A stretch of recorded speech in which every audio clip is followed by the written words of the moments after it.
मैं अटल हूँ। पंकज त्रिपाठी अभिनीत श्री अटल बिहारी वाजपेयी की बायोपिक का ट्रेलर हुआ रिलीज।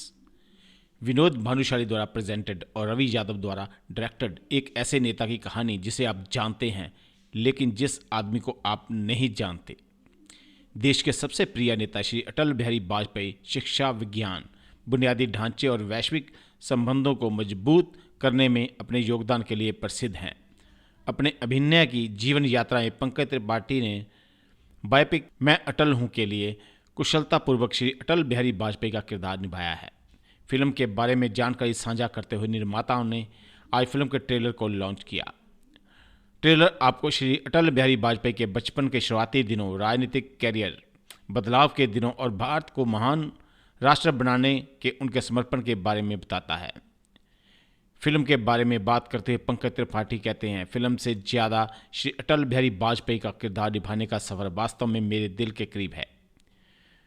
वह व्यक्ति वास्तव में एक किंवदंती हैं और हम उसकी प्रेरक कहानी को दुनिया के सामने लाकर सम्मानित महसूस करते हैं। मुझे उम्मीद है कि दर्शक अटल जी की विरासत को बड़े पर्दे पर लाने के हमारे प्रयासों की सराहना करेंगे। फाइव न्यूज़ मुंबई से अमरनाथ की रिपोर्ट।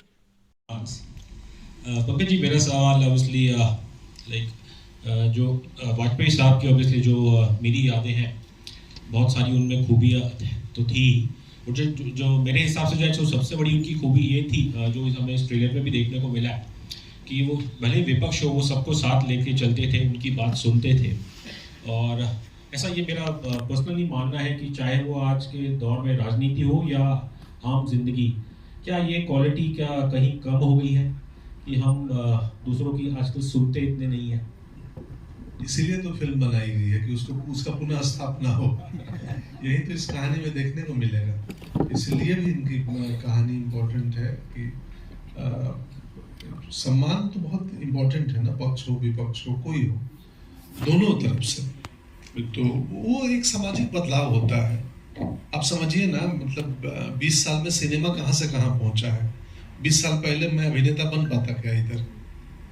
तो समाज में समय के हिसाब से बदलाव होते हैं और इसीलिए ये कहानी है कि ये कहानी सिर्फ अटल जी के जीवन के साथ साथ एक भारत की यात्रा भी है कि आज़ादी के समय से लेके, और जैसे सर ने बोला चुनाव का तरीका, वोटिंग कैसे होते थे, हमारा सोशल स्टेटस कैसा था, सामाजिक बदलाव क्या हुए, कैसे राजनीतियाँ बनी, तो और देश के तौर पे कैसे, जैसे लाइटिंग में जब मैंने लॉरेंस बैठे हैं, इन्होंने लाइटिंग में जिस तरीके से फिल्म में इस्तेमाल की है लाइटिंग, कोई मुझे बोलना बेहतर नहीं होगा, सर बोले।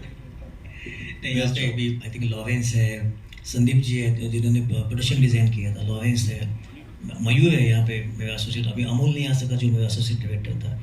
बट सबका प्रयास ये था कि खाली अटल जी की कहानी के साथ 1940 टू 2000 तक इंडिया में क्या क्या बदलाव आए, पॉलिटिक्स में क्या क्या बदलाव आए, हमारे पॉलिटिकल कैंपेन में कैसे बदलाव आए, और आजू बाजू की जनता कैसे बदलती गई, और उनके वोटिंग के नारे क्या थे, इस सभी का आपको एक झलक देखने को मिलेगी। तो आई थिंक मैं जैसे बोला कि ये फिर मैंने बोला कि इसको ऐसे सूर्यास्त नहीं देख पाएगा, तो बोले हाँ ये वो कवि है, तो कवि ऐसे ही बोलेंगे, ये बेटर है। तो ऋषि भाई थे उस दिन शूटिंग में, बोला यही बोलो। तो मुझे नहीं मालूम, कई बार हम अभिनय करते हैं, उसका इम्पैक्ट कैसा होगा पता नहीं होता है, तो हम पे भी होता है। मुझे भी लगा हाँ यार ये तो अच्छा है, बढ़िया सर। आई थिंक यूनिवर्सली सबको अच्छा लगा है। And I'd like to call 3 gentleman on stage जिन्होंने ये बहुत अच्छा कार्य के लिए गो अहेड दिया, थम्स अप दिया। एक आदमी जिनको कोई इंट्रोडक्शन की जरूरत नहीं है, मैं भी इनको इतने सालों से देख रहा हूँ। लोग कई बार लोगों की बात करते हैं जो रिवर्स रेजिंग चल रहे होते हैं, one of the biggest producers that we have, और सिर्फ एक बंदा काफी है भी इन्होंने बनाई। विनोद भानुशाली सर, इनके लिए तालियां हो जाएं। He is definitely reverse ageing. इनके साथ में एक आदमी जिनको मैं 20 साल से जानता हूं, जो 20 साल पहले भी ऐसे ही दिखते थे, आज भी ऐसे ही दिखते हैं, बस बाल थोड़े लंबे हो गए। Sandeep Singh, the producer of Rowdy Rathore, Mary Kom, Aligarh, आइए स्टेज पर, and of course has produced this fantastic film. और साथ में Kamlesh Bhanushali ji, one of big industry veterans, जिनको भी मैं कई सालों से देखते हैं। So it's such a great pleasure to have everybody on stage. हमें लगा कि वो ब्लेसिंग है, मतलब हम एज अ प्रोड्यूसर हम सोच नहीं सकते थे ये पिक्चर इस तरीके से बनेगी। It came as a blessing. And when जब हम पहली बार सीधा एक ही एक्टर के पास गए थे, और वो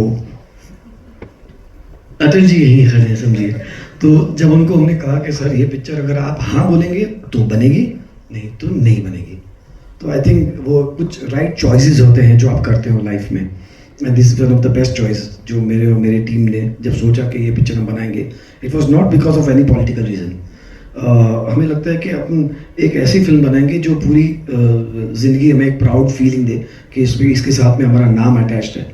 एंड जब आप एक जर्नी उन सारे दोस्तों के साथ में या टैलेंटेड लोगों के साथ में करते हो तो ये निकलता है।